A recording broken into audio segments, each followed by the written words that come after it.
អាណាបានប៉ះចំអ្វីម្យ៉ាងនៅក្នុងចុងដៃអាវនៃអាវចាស់របស់ជីដូនរបស់នាងដោយចៃដន្យដូច្នេះនាងក៏បានយកកន្ត្រៃមកកាត់វាបើកយ៉ាងលឿនហើយនាងក៏បានរកឃើញសៀវភៅសន្សំប្រាក់មួយក្បាលដែលលាក់ទុកនៅខាងក្នុងសៀវភៅសន្សំប្រាក់នោះមានប្រាក់សន្សំសម្រាប់ការចូលនិវត្តន៍ចំនួន$420,000ដែលជីដូនរបស់នាងបានបន្សល់ទុកហើយអ្វីដែលគួរឲ្យភ្ញាក់ផ្អើលនោះគឺកានីនោះត្រូវបានចុះឈ្មោះជាឈ្មោះរបស់អាណារឿងនេះធ្វើឲ្យអាណានឹកឃើញភ្លាមដល់ពាក្យបណ្ដាំចុងក្រោយរបស់ជីដូនបានប្រាប់អាណាថាត្រូវតែថែរក្សាសម្លៀកបំពាក់ចាស់នៅក្នុងទូឲ្យបានល្អដោយបន្ថែមថាពួកវានឹងមានប្រយោជន៍ខ្លាំងណាស់នៅពេលជួបនឹងគ្រាដ៏លំបាកអាណាស្រក់ទឹកភ្នែកភ្លាមទើបតែពេលនេះហើយដែលនាងយល់ពីដំបូន្មានដ៏មានអត្ថន័យរបស់ជីដូនវាបានបង្ហាញថាអាណាកើតក្នុងគ្រួសារដែលស្រឡាញ់កូនប្រុសជាងកូនស្រីឪពុកម្ដាយរបស់នាងផ្ដល់ក្ដីស្រឡាញ់ទាំងអស់ទៅលើបងប្រុសរបស់នាងខណៈដែលនាងតែងតែជាអ្នកដែលត្រូវគេមើលរំលងពេលរៀននៅសាលាអាណាធ្លាប់សុំម្ដាយឲ្យចុះឈ្មោះរៀនគួរមុខវិជ្ជាគណិតវិទ្យាប៉ុន្តែម្ដាយរបស់នាងបានបដិសេធយ៉ាងដាច់អង្ការដោយនិយាយថាក្មេងស្រីមិនចាំបាច់រៀនអ្វីច្រើនពេកទេហើយដោយសារគ្រួសារមិនសូវមានជីវភាពធូរធារធនធានទាំងអស់ត្រូវតែផ្ដល់អាទិភាពឲ្យបងប្រុសនាងមុនប៉ុន្តែអាណាដឹងច្បាស់ជាងអ្នកណាទាំងអស់ថាឪពុកម្ដាយរបស់នាងគ្រាន់តែមិនចង់ចំណាយលុយលើនាងប៉ុណ្ណោះរហូតដល់ថ្ងៃខួបកំណើតទី18របស់អាណាទើបជីដូនរបស់នាងមកពីជនបទចូលមកក្នុងទីក្រុងនោះហើយជាពេលដែលអាណាទទួលបានកាដូថ្ងៃខួបកំណើតដំបូងក្នុងជីវិតរបស់នាងទោះបីវាមានត្រឹមតែក្រដាសប្រាក់$20ក៏ដោយចំពោះនាងវាមានតម្លៃមិនអាចកាត់ថ្លៃបានប៉ុន្តែអ្វីដែលជីដូនបាននិយាយបន្ទាប់បានធ្វើឲ្យនាងរំជួលចិត្តកាន់តែខ្លាំងគាត់បាននិយាយថារាល់សម្ភារៈរបស់គាត់ថ្ងៃណាមួយនឹងក្លាយជារបស់អាណាប៉ុន្តែនៅពេលនោះអាណាមិនបានយល់ពេញលេញពីអ្វីដែលជីដូនចង់មានន័យនោះទេមួយឆ្នាំក្រោយមកនៅពេលដែលជីដូនឈឺធ្ងន់និងជិតដល់ថ្ងៃចុងក្រោយនៃជីវិតគាត់បានជំរុញអាណាដែលឲ្យថែរក្សាសម្លៀកបំពាក់នៅក្នុងទូឲ្យបានល្អជាមួយគ្នានោះគាត់ក៏បានលាចាកលោកនេះទៅជារៀងរហូតប៉ុន្តែក្រោយពិធីបុណ្យសពរបស់ជីដូនម្ដាយរបស់នាងយល់ថាការទុករបស់ជីដូនគឺជាសំណាងអាក្រក់ហើយចង់បោះចោលទាំងអស់អាណាស្រាប់តែនឹកឃើញដល់បណ្ដាំចុងក្រោយរបស់ជីដូនដូច្នេះនាងក៏សុំម្ដាយនាងដើម្បីរក្សាសម្លៀកបំពាក់មួយចំនួនទុកជាអនុស្សាវរីយ៍ម្ដាយរបស់នាងមិនឃើញមានអ្វីខុសឆ្គងនឹងរឿងនេះទេក៏យល់ព្រមពី3ថ្ងៃក្រោយមកឪពុកម្ដាយរបស់នាងបានសម្រេចចិត្តបែងចែកទ្រព្យសម្បត្តិជាផ្លូវការទ្រព្យសម្បត្តិសរុបរបស់គ្រួសារមានចំនួន$5 លានហើយឪពុកម្ដាយរបស់នាងបានទុកវាទាំងអស់ឲ្យបងប្រុសខណៈដែលអាណាទទួលបានត្រឹមតែសម្លៀកបំពាក់ចាស់របស់ជីដូនមួយថង់ប៉ុណ្ណោះប្រឈមមុខនឹងការបែងចែកដ៏អយុត្តិធម៌នេះអាណាមិនខឹងហើយក៏មិនយំដែរនាងគ្រាន់តែដើរដោយស្ងៀមស្ងាត់ចូលទៅក្នុងបន្ទប់ដែលជីដូនធ្លាប់រស់នៅមើលជុំវិញខ្លួនរួចក៏អូសវ៉ាលីចេញពីកន្លែងដ៏ឈឺចាប់នោះទោះជាយ៉ាងណាក៏ដោយមុនពេលនាងចាក់ចេញឪពុករបស់នាងស្រាប់តែហៅនាងហើយព្រមានអាណាកុំឲ្យប្រាប់អ្នកណាថាឪពុកម្ដាយមិនបានបន្សល់អ្វីឲ្យនាងសោះពាក្យសម្ដីរបស់ឪពុកនាងបានកាត់ផ្តាច់ទំនាក់ទំនងចុងក្រោយនៃក្ដីអាឡោះអាល័យចំពោះផ្ទះនេះទាំងស្រុងបន្ទាប់ពីចាក់ចេញពីផ្ទះអាណាបានប្រើប្រាក់$500ដែលនៅសល់ដើម្បីជួលផ្ទះចាស់មួយនាងធ្វើការយ៉ាងនៅពេលថ្ងៃនិងសិក្សាយ៉ាងម៉ឺងម៉ាត់នៅពេលយប់ព្រោះនាងដឹងថាមានតែការអប់រំប៉ុណ្ណោះដែលអាចផ្លាស់ប្ដូរជោគវាសនារបស់នាងបាននៅពេលរដូវរងាមកដល់អាណាមិនមានលុយទិញសម្លៀកបំពាក់កក់ក្ដៅទេដូច្នេះនាងគ្មានជម្រើសអ្វីក្រៅពីដណ្ដប់អាវក្បាស់ចាស់ដែលជីដូនបន្សល់ទុកឲ្យនោះទេប៉ុន្តែនៅពេលនោះនាងស្រាប់តែមានអារម្មណ៍ថាមានអ្វីម្យ៉ាងនៅខាងក្នុងចុងដៃអាវនាងក៏យកកន្ត្រៃមកកាត់វាបើកយ៉ាងលឿនហើយក៏រកឃើញសៀវភៅសន្សំប្រាក់ដែលលាក់ទុកនៅខាងក្នុងសៀវភៅសន្សំនោះមានប្រាក់$420,000សម្រាប់ការចូលនិវត្តន៍ដែលជីដូនបន្សល់ទុកហើយអ្វីដែលគួរឲ្យភ្ញាក់ផ្អើលនោះគឺឈ្មោះអ្នកកាន់កានីគឺអាណារឿងនេះធ្វើឲ្យអាណានឹកឃើញភ្លាមដល់ពាក្យបណ្ដាំចុងក្រោយរបស់ជីដ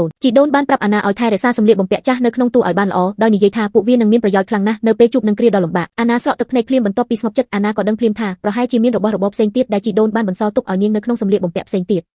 ដូច្នេះនាងក៏ប្រញាប់យកសម្លៀកបំពាក់ទាំងអស់ចេញមកហើយបន្ទាប់ពីរុះរើមួយសន្ទុះនាងក៏រកឃើញហោប៉ៅដែលដេរភ្ជាប់នៅក្នុងសម្លៀកបំពាក់មួយទៀតនាងបានកាត់វាបើកយ៉ាងលឿនហើយឃើញបណ្ណកម្មសិទ្ធិផ្ទះមួយនៅខាងក្នុងវាបានបង្ហាញថាជីដូនបានទិញផ្ទះឲ្យអាណាតាំងពីយូរណាស់មកហើយគឺដើម្បីការពារកុំឲ្យនាងត្រូវឪពុកម្ដាយដែលស្រឡាញ់កូនប្រុសជាងកូនស្រីបណ្ដេញចេញនៅពេលនាងធំឡើងផ្ទះនេះក៏ត្រូវបានគេរៀបចំគម្រោងរុះរើសំណងនៃការរុះរើមានចំនួនរហូតដល់$1.8 លានរួមជាមួយសៀវភៅសន្សំដែលជីដូនបន្សល់ទុកពេលនេះអាណាអាចរស់នៅបានដោយមិនបារម្ភពីរឿងលុយកាក់ទៀតឡើយប៉ុន្តែនៅពេលដែលនាងកំពុងរៀបចំសម្លៀកបំពាក់ដាក់ទុកវិញនាងក៏រកឃើញហោប៉ៅមួយទៀតដែលដេរភ្ជាប់នៅពេលនាងកាត់វាចេញនាងក៏ឃើញវាជាសម្បត្តិដែលជីដូនបន្សល់ទុកឲ្យនាងជីដូនបានសរសេរអ្វីគ្រប់យ៉ាងដែលគាត់ចង់ប្រាប់អាណានៅក្នុងសម្បត្តិនោះដោយជំរុញឲ្យនាងរស់នៅប្រកបដោយក្តីសុខចាប់ពីពេលនេះទៅហើយកុំធ្វើបាបខ្លួនឯងឲ្យសោះ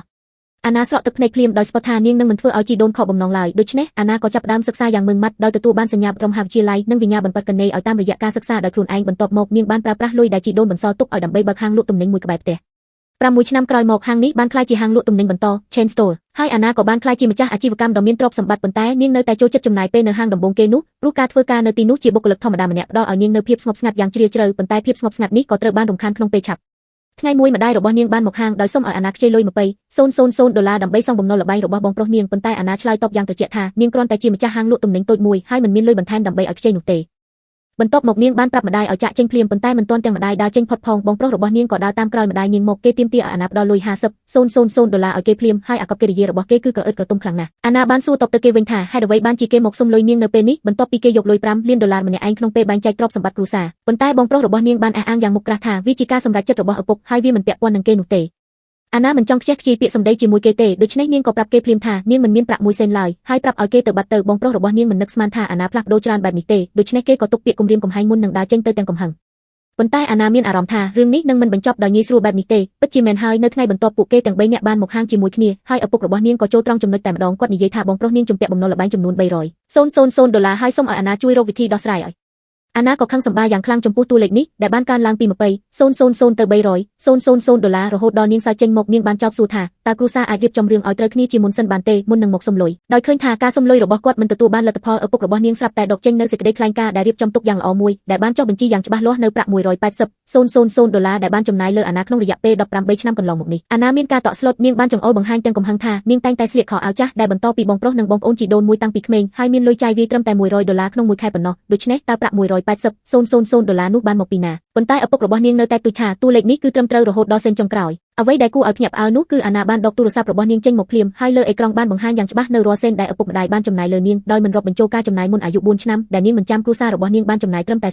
$30,000ប៉ុណ្ណោះលើនាងក្នុងរយៈពេលជាច្រើនឆ្នាំនោះដោយឃើញការកុហករបស់ពួកគេត្រូវលាតត្រដាងក្រុមគ្រួសារទាំងមូលក៏ពោពេញទៅដោយកំហឹងនិងភាពអាម៉ាស់បងប្រុសរបស់នាងចោទអាណាថាជាកូនមិនដឹងគុណដោយនិយាយថានាងជាមនុស្សគិតច្រើនពេករហូតដល់កត់ត្រាការចំណាយរបស់គ្រួសារនាងយ៉ាងច្បាស់លាស់ឪពុករបស់នាងក៏ខឹងសម្បាសួរថាតើអាណាព្យាយាមសម្រេចអ្វីឲ្យបានអាណាក៏ភ្លាមដោយសួរថាហេតុអ្វីបានជាឪពុកម្ដាយបង្កើតនាងមកពួកគេមិនស្រឡាញ់នាងទេប៉ុន្តែម្ដាយរបស់នាងបានប្រកែកថានេះជារបៀបដែលគ្រប់គ្នាចិញ្ចឹមកូនស្រីដោយបន្ថែមថាកូនស្រីអ្នកអតីមិនបង្កបញ្ហាដូចនាងនោះទេឪពុករបស់នាងទៅឆ្ងាយជាងនេះទៅទៀតដោយបញ្ចេញពាក្យសម្ដីដ៏ឈឺចាប់មិនគួរឲ្យជឿថាកូនប្រុសគឺបង្កើតមកដើម្បីបន្តពូជពង្សហើយការផ្ដល់អាទិភាពដល់ពួកគេគឺជារឿងធម្មតាគាត់ថែមទាំងនិយាយថាបើមិនមែនដោយសារចំណងឈាមទេគាត់ប្រហែលជាយកអាណាទៅឲ្យគេតាំងពីពេលនាងទើបកើតមកម្លេះពាក្យសម្ដីទាំងនេះបានចាក់ទម្លុះបេះដូងរបស់អាណាដូចជាកាំបិតមុតស្រួចហើយនាងក៏មានអារម្មណ៍អស់សង្ឃឹមយ៉ាងខ្លាំងដូច្នេះនាងក៏បានផ្ដល់ជូនលុយ$50,000ដោយមានលក្ខខណ្ឌថាពួកគេត្រូវកាត់ផ្តាច់ទំនាក់ទំនងទាំងអស់ចាប់ពីពេលនោះមកពួកគេត្រូវបានគ្រប់ដណ្ដប់ដោយភាពលោភលន់ហើយក៏យល់ព្រមតាមសំណើរបស់អាណាភ្លាម